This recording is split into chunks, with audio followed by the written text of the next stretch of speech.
Okay, so before I jump into GoGuardian, the point of today is to show you how to monitor what's going on screens. That again, I'm standing here, I can't see screens out there. It's a way for the teacher to know what the students are working on. So we're going to simulate that here with 5 pretend students out there. The other thing I want to also show is something I learned at Denver at ISTE. Has anybody heard of Google Cast for Education? All right, that for me was worth the price of admission. Essentially, it is Google Cast, meaning we could put your little screen up here on the big screen with no hardware needed. It doesn't involve that $35 Chromecast little device that you plug in. It doesn't involve that at all. It's just totally done through the software. And through the magic of Google, we could be on separate Wi-Fi networks. Your device is on one, someone at home being on their home network, me being on a teacher network, doesn't matter. Somehow the black magic of Google, it works. So I was really impressed with how that works. And it kind of does take the capability of GoGuardian, which we pay for. Roughly we pay about $9 per Chromebook per year. It adds that capability at no cost. It doesn't do everything. That's why GoGuardian still does a lot of things. Google Cast is a small fraction of that, but as we know with Google, just like Google Classroom, it starts out small and then it starts growing and adding on all sorts of capabilities. All right, so I will jump in now to GoGuardian. And when you're in GoGuardian, let me go back here to the initial area. How many of you have Chromebooks in your districts, student Chromebooks? And how many have GoGuardian? All right, how many have heard of GoGuardian before today? Okay, it's usually not that many. I think the company's only been around for about 1.5 years, from what I understand. So they're less than 2 years old. It started out as an administrator tool, so that someone like me or IT staff or principals could go through and see what are the places that our students are using, or teachers as well, because this is data for all Chromebooks in our district, teachers and students combined. You can filter it down by just certain users, by one person or one grade level, or in this case everybody. Filter down by a time frame, and it shows you nice, pretty looking graphs of where students are visiting. Shows things that are trending, and it shows a summary of who's online, how many people have been online, that kind of thing. So it was really great for an administrative kind of approach. If something is lost, if we're suddenly told that Johnny can't find his Chromebook, we have the ability to move that device into a separate, it's called an OU, an organizational unit, inside of the Google admin console. And now suddenly it does things, I don't know if I have any good examples to show here, but it starts taking screenshots every minute. It keystroke logs things. It puts a message on the screen if you choose. In other words, the Chromebook now takes on a different kind of life because it's lost or stolen. So if someone were to just pick it up, they would know that something's wrong with that Chromebook. And you can't just bring it to the pawn shop and try to sell it. In fact, that's good about all of managed Google devices is if someone does try to wipe it, upon logging it back in again, it's going to re-enroll back in our domain.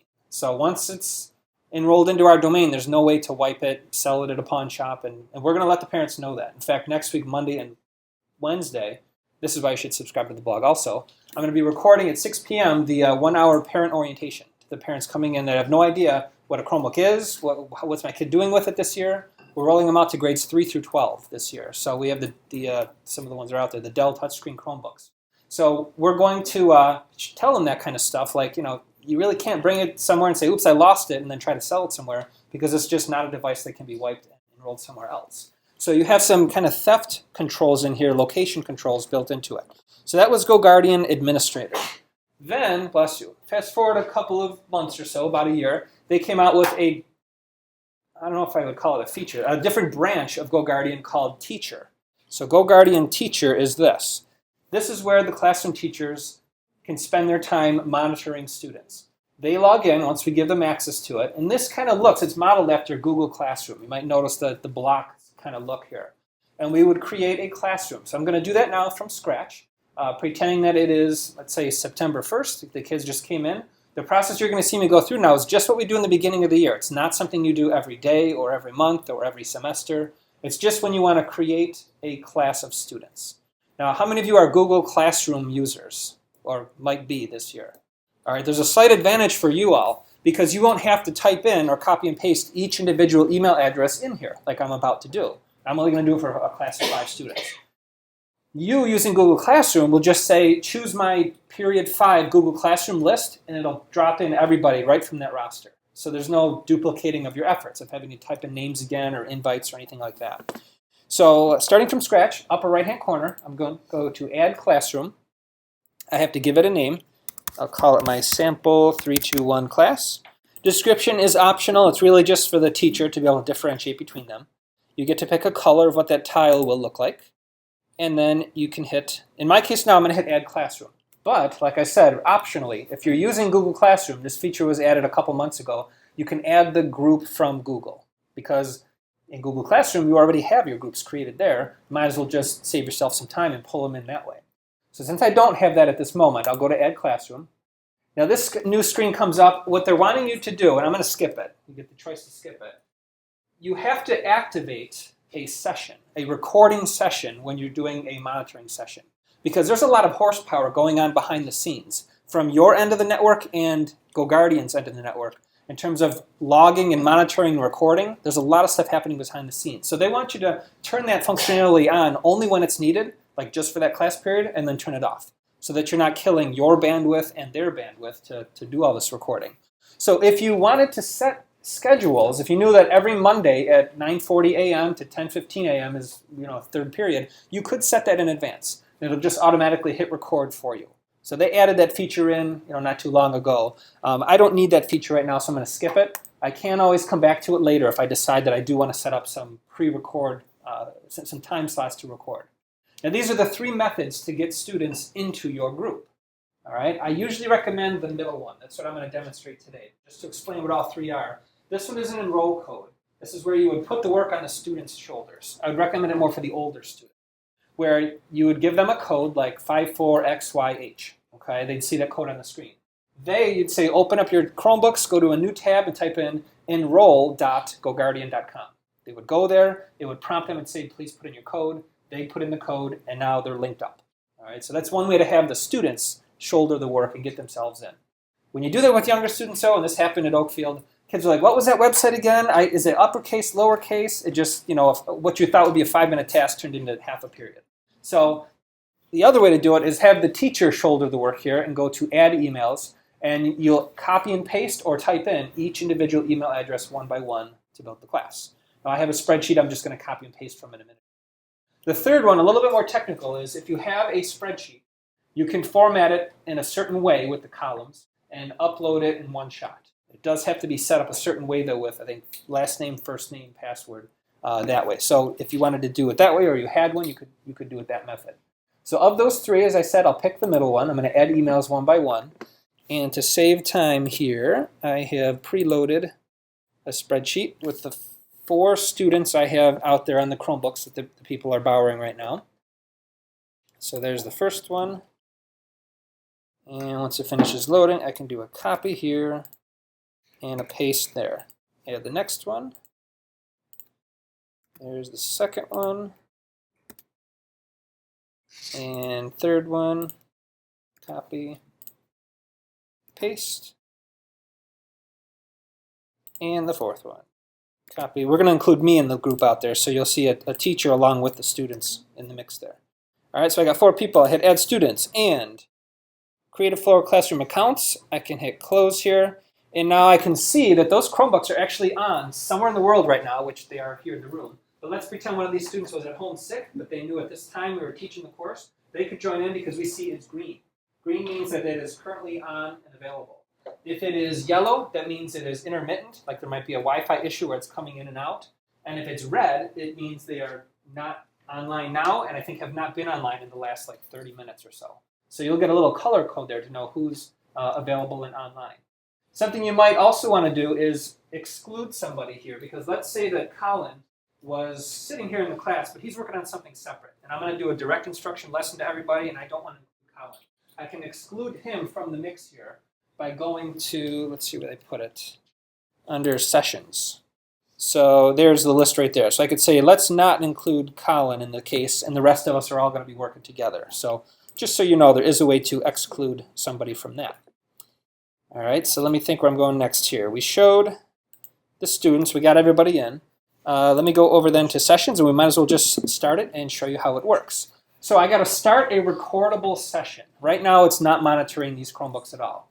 When I start it down here, I do get to choose when will class be over. Now you don't have to worry about is 45 minutes too much or too little? Doesn't matter, because as you're going you can extend the time or you can end early. It's just a general guideline. So if you forget to walk away from your computer, it'll naturally stop recording 45 minutes later. So This is basically Google.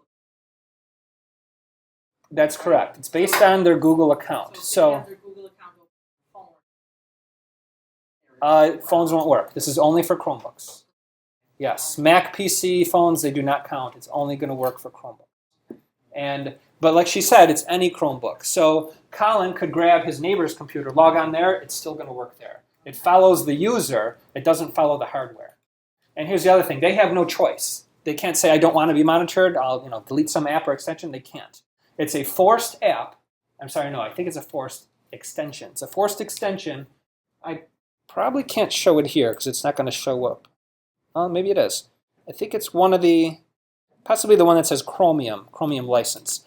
It's a managed app, meaning we cannot uninstall it. The district has pushed it out. So it's something that you can't get around. And it follows you no matter what Chromebook you go to. Even if it's a Chromebook the student's parents bought them, and they're choosing to use their own personal Chromebook to bring into school, that's fine, as long as they still log in with their school-based account. Their school credentials are like the key piece. So I kind of like that because I'm thinking we may have some parents that say, I have a Chromebook already. I'd rather not take the school's Chromebook and be responsible for that, but give my child the Chromebook we already have. That will still work. All right, but the key is, Chromebooks only. It doesn't work on a Mac or a PC. All right, so that being said, let's just say we're going to go for a half hour. We're not, though. I'm going to stop it probably earlier. And I will hit the green button that says Start Session. So right now, it's not going to be instant. It's going to say no data. But usually, depending on the Wi-Fi, within 10 to 30 seconds, we should start to see a thumbnail image from all of these students here. And I have 5, so if I were to shrink down, I think this way, right?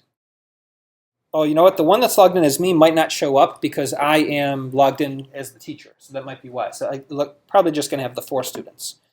So there's 3 out of the 4. Who's our Rosa student? Who's playing now?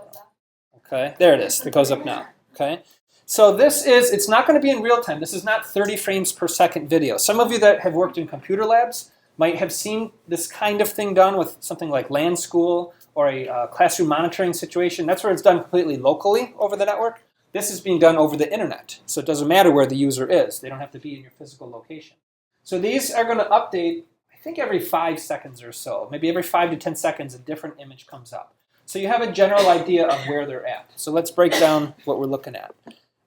If I want to switch it to this kind of mode, I can fit more on the screen. If I had a class of 20-some students, I probably would want to make the tiles a little bit smaller so that I can see everybody in one shot. But since I have a small class, I can make the tiles a little bit bigger. Bless you. I can even click on detailed, so now we get more information about it. So Colin right now is currently in Gmail. It's the current tab open. And Damien is on YouTube. You can recognize the little symbol. Dustin is there on plusmaths.org, and then Rosa is on my teacher blog. All right, now this is a good one down here, right? Because there's 2. If the person has, go ahead, you guys that are on there, open up additional tabs. Open up an additional tabs just so I can show how that works. Oh, okay, Jason. I put a little secret sticker on the cover there. So with the multiple tabs open, all right, I'll use Rosa here as the example. I could see Rosa has 2 different things open. So sometimes you know how students will, when you walk by, switch tabs quickly to make it look like they're doing what they should be doing, but in the background they're playing music or they're playing a game. Just looking up here, you know it because you can see all the tabs that are open. And let's say I told Rosa, we're not going on Mr. Z's website anymore. That shouldn't be open. I could say that out loud in front of the class and potentially embarrass her. Or secretly, privately, I could open up her screen and I can go and hit the X there, and I just closed her tab without saying a word. And can you verify that for me? Did that work? Yeah. Okay. So it's gone. And I didn't have to verbally say anything to her. I just can close tabs automatically that way. So that's closing tabs. The opposite of closing is opening. So let's say I wanted you all to go to a certain news article right now that's nbc.com/Olympics start today /blah blah blah /blah blah blah. I don't want to tell that to you and have that to be typed in. Right? I don't want to write it on the board and have you type it in and potentially be mistakes. So what I will do instead is I'll push that tab out to everybody. So to simulate that, let's just say, let me pick a different article here. I want to get everyone onto this news article. That was something we did in Oakfield, but look how long that link is there. Okay, nobody should have to type that in. So what I will do is I'll copy that as a teacher here. And then going back over here, I'm going to say select everybody because I'm going to send it to all of you. I'm going to say open tab, paste in that link, and in 3, 2, 1, it should open on everybody's computers. Did the 4 of you do that? Did it work? All right, so they confirmed it. So it worked. It opened it. Now, if they were in the middle of something, I didn't mess up what they were working on. It just opened it in a new tab. They could switch back to the tab they're working on, and everything is still safe that way. So you're not interrupting the flow of what they're working on. But that way I was able to easily get that link to them without having to have anybody type anything. But you got to be careful. If you send them something with audio, suddenly now they're all playing sound. So you might have your devices either muted or they might have one earbud in. That's what some of our teachers have talked about that. And our suggestion was if you buy at the dollar store the earbuds, the 2 earbuds, have them have one earbud in and one out. So if they have to hear what's going on in the classroom, it's a one earbud kind of day, and you're able to still hear things on the computer and hear things that are happening out loud. For some kids it might be distracting, so when it's time to focus on the computer work, then they put both ears in. So I opened the tab. I showed you how to open tabs, close tabs. Now we'll do the next thing. We'll lock screens. Let's say I needed everybody's attention. I'm going to hit lock screens, and I'll say, hey there, look up. And of course, spell it right. And then I hit lock devices. So within a matter of seconds, all of your tabs, even if you're on multiple tabs, all the individual work. I see heads nodding. Yeah, so it works. So it does that. It'll start blocking, and that little optional message I typed in will show up on the screen as well. You don't have to put in the optional. But when they see that, they know that they can't switch tabs now. They're locked out. And I believe it also locks the keyboards and the mouse out. So if they're trying to still type stuff, it would still be locked out. So that's how you lock them. If then, let's say I had a scenario where you can get free computer time back by bringing me up your paperwork, I verify it. All right, I saw it from Colin, so Colin's good to go. So I'm going to just choose Colin and say unlock. And now Colin is able to work. And then now Damien comes up, shows me his work there. And I say, you're good to go. I'll unlock you. So you can choose to unlock them one by one. I've seen that workflow happen with teachers where they start the class out by having everything locked. And then they release it little by little once they have satisfied whatever the classroom need was. So I'll unlock all of them now in one shot just by hitting all and then unlock screen. And now they should all be back opened up. All right, so we got opening tabs, closing tabs, locking screens.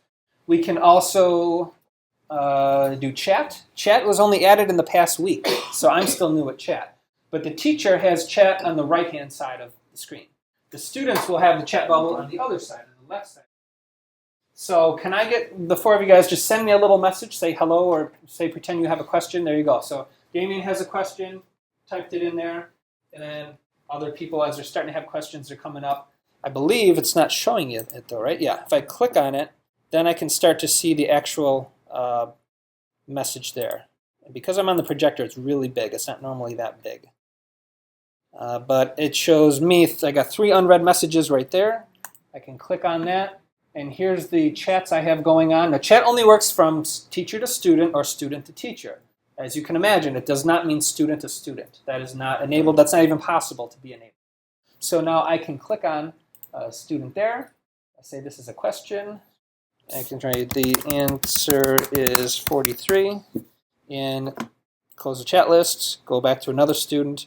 So I could keep having those conversations going back and forth in a silent manner. So if it's a quiet situation and we don't want to be talking or having people be able to concentrate, you can have those conversations that way.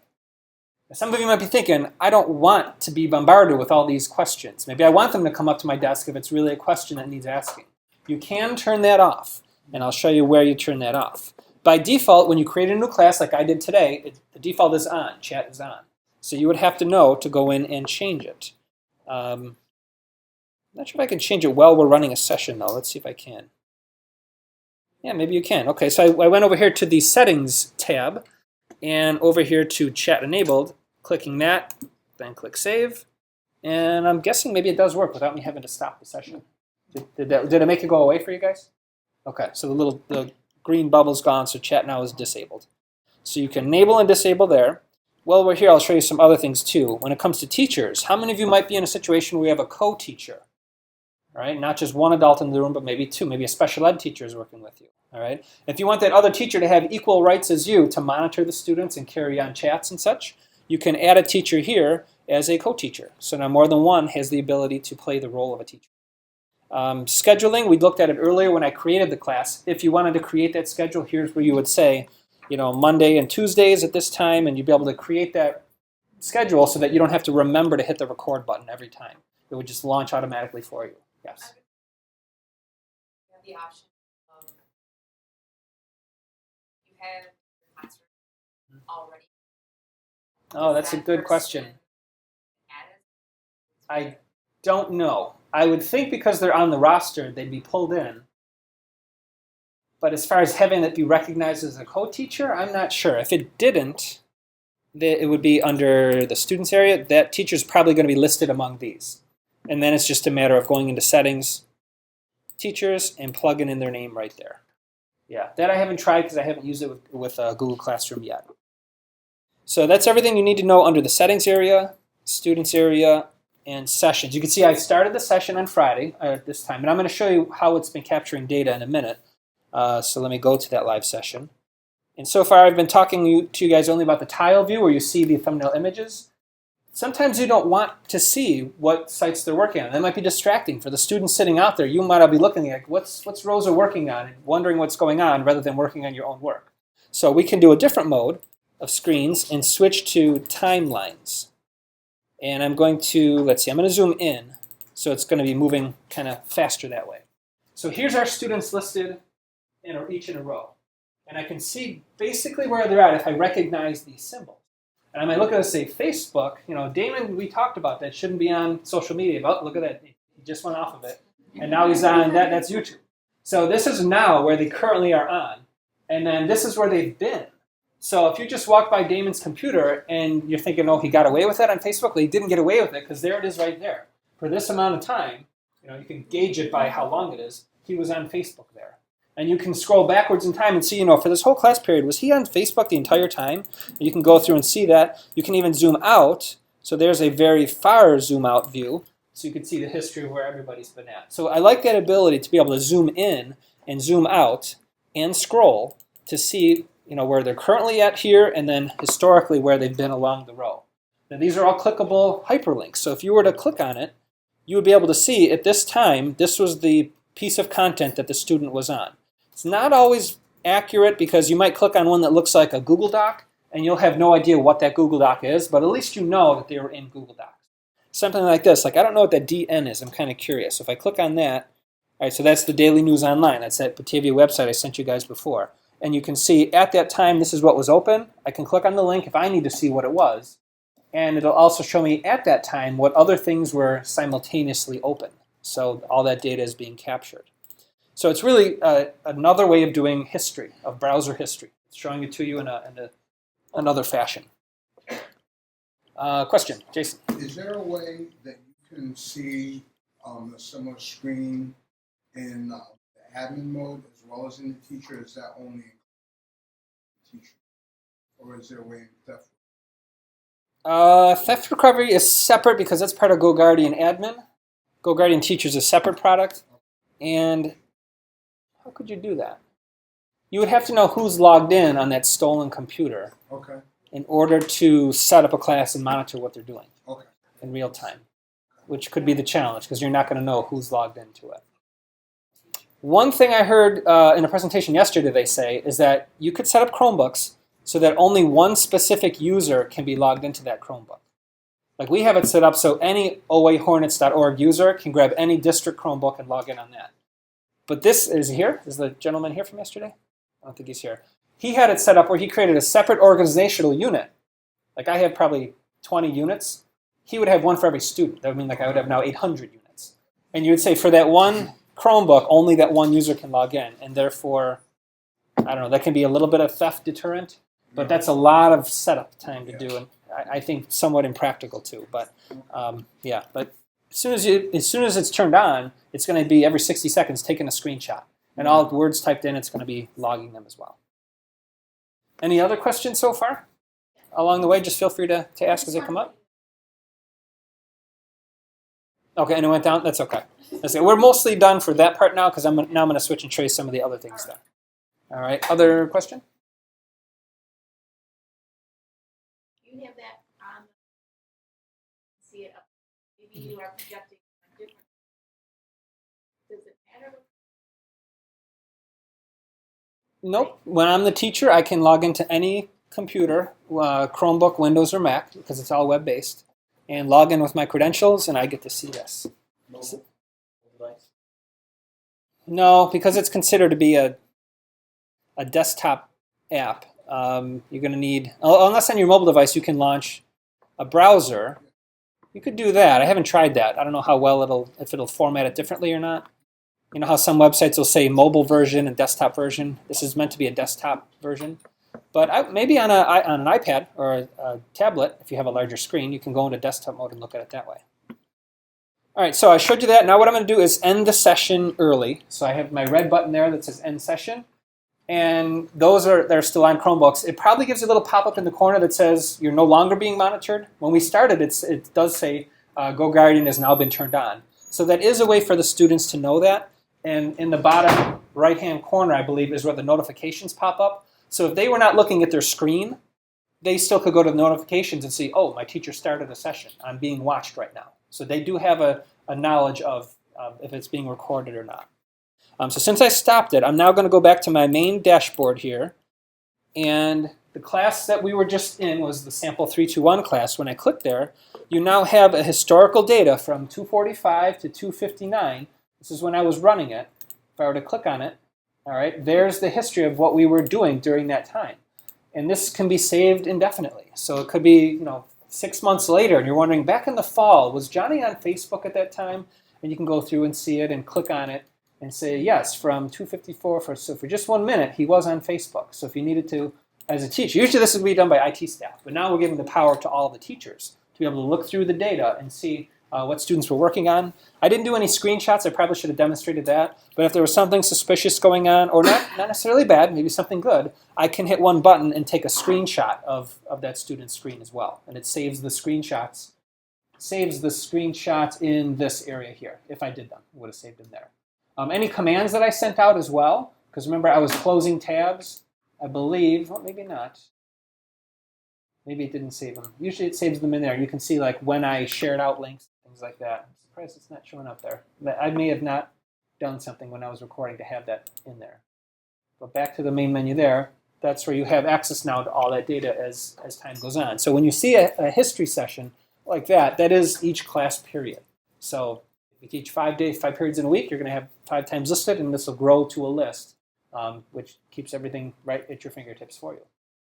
So any questions so far on that, on GoGuardian? Yes? So, let's say, for example, you're a parent teacher, mom and dad come in, Johnny,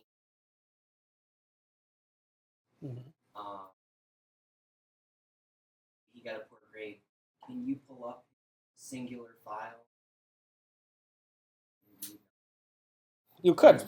Based on that history, I mean, it goes day by day, so you would have to know that. Isolate just Damien or Colin? Not that I know of. I see what you're saying. You might want to say, for the past week, I want to show what Damien's been working on. I don't know of a way to export data like that. That might be a good feature request that this company is always iterating.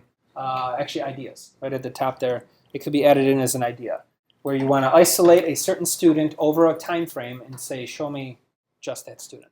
Because right now you'd have to go into each session, and you would have to capture that data. I don't think they make this clickable here, right? Because if I wanted just that one, no, you can't really do it that way. But that is a good feature request. That is a good idea. And I'll share this video that I'm recording right now with them too. So they'll, by this very nature of us talking about it, that's can be considered a feature request. But yes, definitely a good idea. A big feature request for the longest time was chat. So that just shows they finally implemented chat. And then the ability to look at thumbnail images and not just this, that was another feature request. So they are always adding in new stuff to this product as it goes along. I talked about cost, right? There's really different components to GoGuardian. When it comes to the admin piece, I think we paid $3 per machine. The teacher piece was, again, another $3. And then Fleet was another $2. So you kind of a la carte is the method here. Fleet, which I haven't talked about yet, is more for your IT administrators. For people like my account might not be set up for it. It is for managing who belongs to which Chromebook, that kind of thing. So it makes it easy to assign and reassign Chromebooks and keep track of repairs, things like that that the typical classroom teacher is not really concerned with, but IT staff would be doing that kind of thing. And it does make it easier. So if I was looking for one, let's say Rich Anderson, who's sitting right here, if I was looking for him, oh, I didn't assign one to Rich. I have one to Jason. Did I give you one or no? How about Michelle Smith? She's one of our teachers. Is she here or no? No, Michelle's not here. So I can go by the username and I can see that's the Chromebook that she has. Click on it. You get the information about the device itself, about what version of Chrome it's on. 52 is the newest one, so I can see that one needs updating, and when it was deployed and stuff like that. So that might not be something that everybody needs, just the IT staff. But those are your three main pieces of GoGuardian. Directory they give to everybody for free at no cost. This was meant to be a way to show, especially like your Board of Education, like what are these kids doing on Chromebooks? Are they playing games? What kinds of things are they doing? So it's meant to be a dashboard. It is still, notice it says up here in beta, so it's not fully done yet, but they've given it to us early. This is low, of course, because it's the summer. None of our students have their Chromebooks. We have them all sitting in a storage closet until September. But when they start using them, these are the things they have been working on in the past year, and it would show you based on the past week, how many hours were spent in the past week. So this data is not accurate because it's the summer, but that is a nice snapshot place to go to see. And I believe they're going to make drop downs so you could say, show me by today, by last week, by last month, by last school year, and it'll show you the historical data of where people spend their time. Question? Mm-hmm. Is that her email address? Yes. Oh, that's a good question. They ask you how many people are in your organizational units. So that would be number of people. But then they also ask you about how many Chromebooks do you have too. They create a custom quote for everybody. And they can't quote you directly because it depends on a number of factors about how many, how many, yeah, I don't know. I'm telling you the prices that we paid. If you're a bigger or smaller school, that price may be adjusted. There's also a way to refer your friends. Where did I find that? Maybe under pricing here. If you tell another school about GoGuardian, you both get much lower prices. That's why they do custom quotes for everybody. So they give you a unique link. If your school is interested in it, I would give you that link. You would get a little discount. I would get a little discount.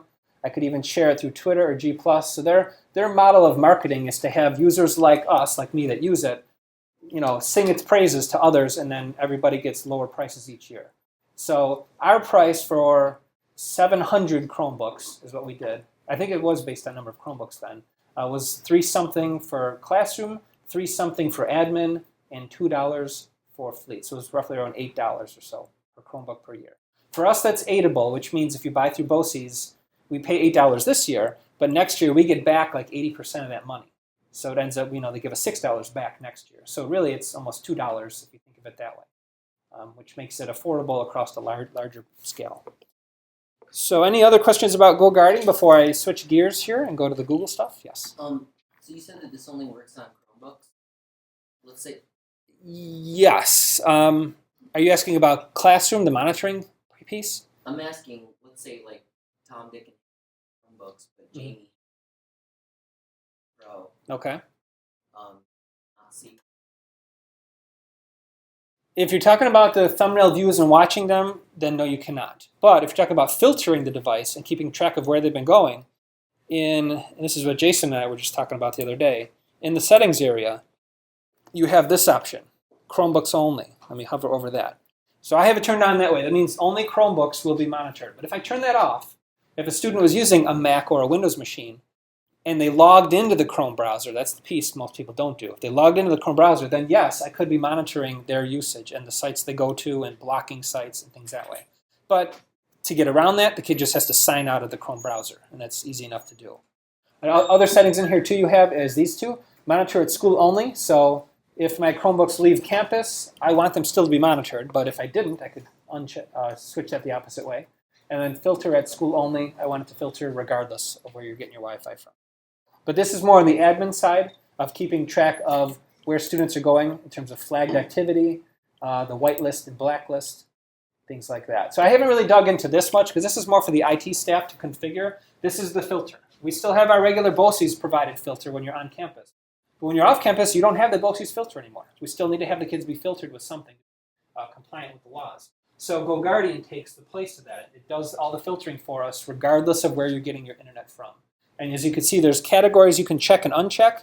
And then there's also manual blacklist and whitelisted sites. So if something like Channel 4's WFAB site, if that was blocked, I can just add it to the whitelist, and within 5 minutes, it applies it to all Chromebooks, and now everybody has access to it. See some of the blacklist sites? Some of the teachers might recognize things like Slither.io was a big game that was kind of a time waster game. It was fun, though, for the kids, but a lot of them were on that. So we just add it to the blacklist, and within minutes, all Chromebooks are unable to be on that site. We can add and remove stuff from there easily. I also let the assistant principal manage this list, too. So it's not just the IT staff, but you can give access to anybody else that you want to monitor where people are going. And it is nice, too, because you can see the kinds of time people are spending.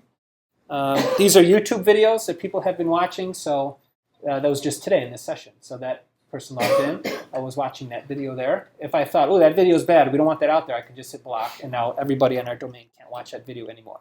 I'm not going to do that for every video because that would take a lot of time, but at least you can see what kind of stuff people are watching on YouTube. You can see what Google searches they are typing in. So this is, that's one of our teachers there. She's typing in Fort Myers travel. So again, this tags teachers and students. Everybody knows when you're using a school district Chromebook that everything you type in is being monitored. Google Docs that people are using, and these are the users here. Some of these people I recognize are here at the conference with us today. And then apps and extensions installed on everybody's machines across the district. So the most installed app or extension is the calculator app, 570 people in our domain. So I like to go to the bottom of the list and see what other things people are using. And if I say like this one here, if I really don't think that's appropriate, 5 people have it, I'll hit blacklist. And now it's been blacklisted. It will be, I can't say removed, it'll be inaccessible to people out there. What that means is the child that had that on their device, I can still go on their device, look at the list of all their extensions and apps. It'll be there, but it'll be grayed out. They can't activate it. So there's no chance of a kid saying, what are you talking about? I never put balloons on mine. I never did that. Well, now they can't delete the history of the things they installed. They're just grayed out. So I kind of like how GoGuardian has that set up, where then you can blacklist things as needed.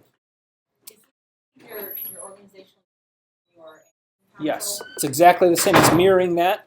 In fact, that's coming right there from Google. It's tied into our so when console. you filter block, You can, yes. I tend to just do it for everybody, but if I have to start getting granular, I have the ability here to switch it to a certain, like, maybe just the 2020 students, and now it'll apply just to them. So it's that easy to just drop down and choose a different one. You're still setting up in your to that already. This is just mirroring what's set up in Google. So I don't have to change anything in here. Just every night at midnight, I believe, it updates this to make sure that this is still accurate as far as which users are in which organization. So there's no maintenance on this side. It's not a dual maintenance on both tools. All right, so any other questions on GoGuardian before I switch to Google? is it mandatory? Offline activity.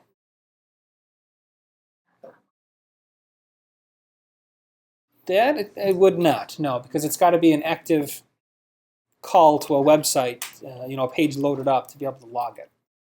You can break it down by student, and I'll do this just to be safe. I'll use myself as the example here, because I plan to do this next week with the parents too and show them. It's impossible for kids to erase their history. If it's your personal machine at home, they might know where to go into history and delete the history, and history's gone. Here you can't. We've disabled the ability to get rid of history. Even if they do it on their machine and it looks like it's gone, we still here have access to where they were. So these are the places that I have visited on my Chromebook, and it does show up by date, going back as far back as you want, even since the beginning, which is when we started using this product over a year and a half ago. Top sites that the person visits frequently. So for me, I'm curious, you might get stuff like this. This is actually a Chrome extension. It's probably something like Evernote or Google Docs. So sometimes that doesn't make sense, but you can Google it if you're wondering what that is. That's just the extension to the thing in the Chrome Web Store. Is it what? Yeah, no, it's not Pokemon, no. It says Doki in there, but it has nothing to do with the randomness of it in there. Google, I can see what Google searches have I done, words that I've typed in into the Google search bar, Google Docs that I've opened, and sometimes you can't get into it because Google Docs are private to just that owner, but at least you know the titles of them. YouTube videos that I've looked at, I don't think I have in the past couple days here, and then apps and extensions that only me, the individual, has installed. So if a student does say, help, I got a virus, I don't have to go and find the machine in the district. I can just go to here, find the user, look through everything I see, and I might say, you know what, that one there, that's kind of odd. Maybe that's advertising or some sort of rogue app. I'll blacklist it, and then I say, check it now, and the student's like, oh yeah, and now it works. So I don't even have to grab the machine or find where they are in the district. You can just manage all the installs right from that one point. Any flagged activity the person's been on, it could be something innocent. Maybe you're searching breast cancer history, and because of those words, it tagged it as a red flag.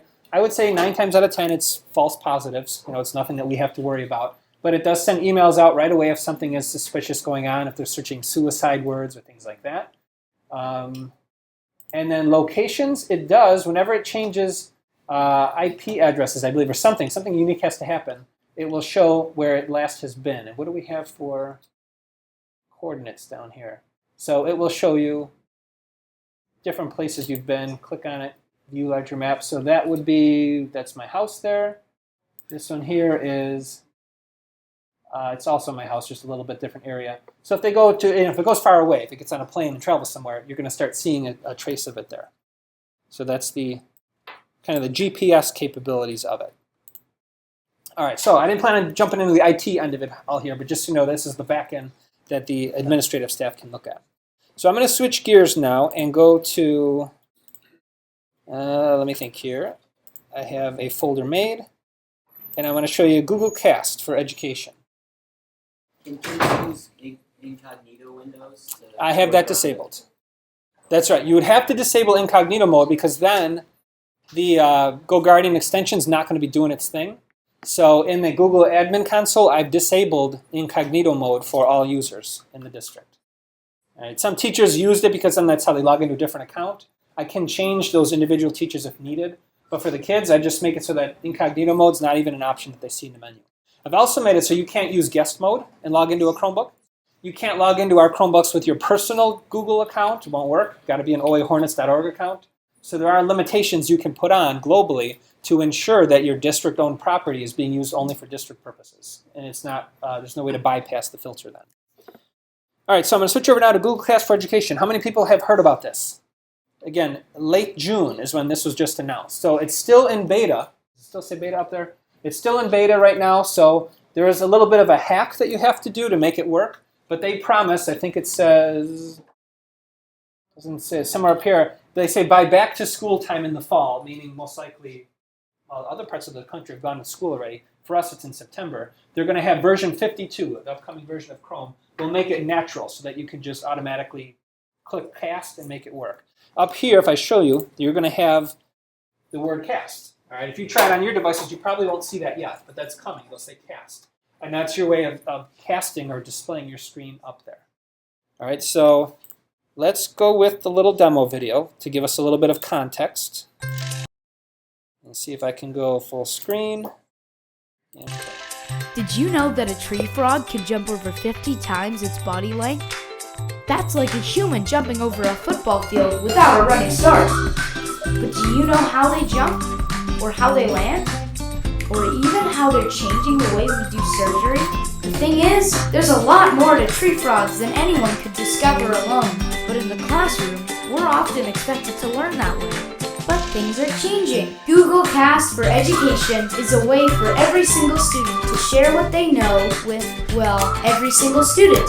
Teachers can invite students to cast their screens wirelessly to the entire room through the Cast for Education app, and students can share their screens Let me rewind that. through the all right, you're going to see the screen in a moment. This is going to look like a Google Doc to you. You have to share the capability to cast to individual people because you don't want anyone in the world to suddenly throw stuff on your screen that you don't know where it's coming from or who it is. So you're explicitly going to add the people in your class, and you're going to give them over here either one of two options. One, let them automatically cast, no permission needed. Or two, more restrictive, let them ask permission to cast. All right, and you'll see that in a minute when we go through the real thing. In the meantime, Jason and Rich, can you guys set up the 5 machines just to make sure they're logged back in again? Cast for Education app, and students can share their screens with the click of a button. This means teachers can move around the class and interact with students one-to-one, while having full control over what is shared and when. So students can show their work, share a discovery, or reveal something that no one else knows about. Like how a tree frog can do all the jumping it needs on just 1 cricket a day. So whether it's a project about tree frogs, a poetry assignment, or a mathematical equation, now students can achieve things they couldn't before, sharing their ideas to make bigger ones. Google Cast for Education, a little leap towards the future of learning. All right. Let me give this one to you. I know this one's going to work. The others on that. All right, so I showed you a little demo to give you a little context here. I should point this out too. At first I thought when I saw this is talking about only Chromebooks. Like the teacher has a Chromebook and students have a Chromebook. But no, it's better than that. It's anything that runs the Chrome browser. So your students and or teachers could have Windows machines, Mac, desktops, laptops, or Chrome devices. It's really just the Chrome browser that's making this possible. In our situation in Oakfield, right now all the students are going to have Chromebooks. The teacher may have either a Chrome box or a Windows machine. Depends on where they're at. And this will still work for that. So you're looking here, this is my teacher machine. It happens to be a Mac. And I'm running the app, which is, I have it installed already. It's this one, Google Cast for Education. It's this greenish looking one. And the app now goes full screen. And just so it's not confusing, I'll make it so it's not full screen. All right, so I'm running the teacher mode. This is what has to go up on your big screen. The name of this is called, I named it already, Rob Z MacBook, just so I know what it is. When you first install it, you have to pick a name like that. You, of course, are logged in with your teacher account. And then I'll go up under settings just so you could see what else I had to set up there. So I put the name up there. You could change the name at any time. I check the box that says automatically full screen new presentation sessions. That means when someone casts, it's going to automatically go full screen, which is handy because I might be somewhere else in the classroom, not near my mouse, so it'll just go full screen. The other one is just about helping Google get the product better. That's optional if you wanted to do that. And if you don't like this gray, boring background and want a nice, pretty picture up there, you can check that box and then plug in a link to a picture you find on the web. So I just searched mountains or landscape picture, put in a link to it, and now this gray background becomes a pretty looking background. But imagine what you could do with that. You could take a picture of your classroom and actually have the background here look like your classroom, even with your students in it or something if you wanted to. So that's a little optional area there. All right, so now I have to give permission for certain people to cast. So I'm going to go to Share. And let me think, there's a catch here. The catch is this. You have to be on the same domain, which means the domain for us is anybody at oahornets.org. Here's why the students are not working right now. The students are on username at students.oahornets. They're on what's known as a subdomain. As of right now, subdomains are not working. I'm not so worried about that because I know the same thing happened with Google Classroom. When Google Classroom first came out, they had problems with subdomains not working. Now, not only does that work, but you could have people from different school districts by whitelisting yours, and now that works. So I'm not too worried. I think that's going to be taken care of when this gets out of beta. But for now, I need to find a user that's logged in with that. And since I'm already logged in with that, that's what he's got right there. We're just going to have him cast. So what he's going to do, so that you can see it, I'll do it up here. On that machine, in a moment here, he's going to go in the browser to the 3 dots. He's going to pick Cast, and then a window like this will come up. And what should pop up is, it's not going to happen here, but it'll say Rob Z MacBook Pro that you saw down there. It'll be one of the available places that he can cast to, because I've given him ability to cast. Now the permissions, let me go back to it here. You see there, because I'm the owner, I automatically get the one that says Can Present. Can Present means there's no permissions needed. It just goes up automatically without asking. But if I was worried about the student doing that, I can change it. Like I'll use JC as an example here. I can change him to Can Request. So if he wants to cast, he hits the button, chooses my device. Down here in the corner, I'm going to get a little button that says JC wants to cast, allow or deny. And I can press either or. But that means I got to be up at the front of the classroom to be able to hit allow or deny. All right, that might be a problem if I'm floating around the room helping students. So if you trust the students, you can just put it on as can present, and then nobody has to hit apply. It'll just go automatically. All right, so with that explanation, I believe we are now ready to have you go ahead and cast. And it may take a couple of seconds, so it's not an instant thing. There we go. So you're going to see it goes black first. The person that just casted, their name's going to be right there, so you'll know who this is that we're looking at. And he must have had it set up, I think it's the default, where it's just the current tab that you're on. Is that right? Are you on a... Okay, there you go. So just the one tab that he's on is going to be cast. He might be working on other tabs, and he doesn't want to show those to us. So now it's just he's choosing to show just the one tab. Now I'm going to switch that because maybe he's working across multiple tabs, and we want to see a variety of different.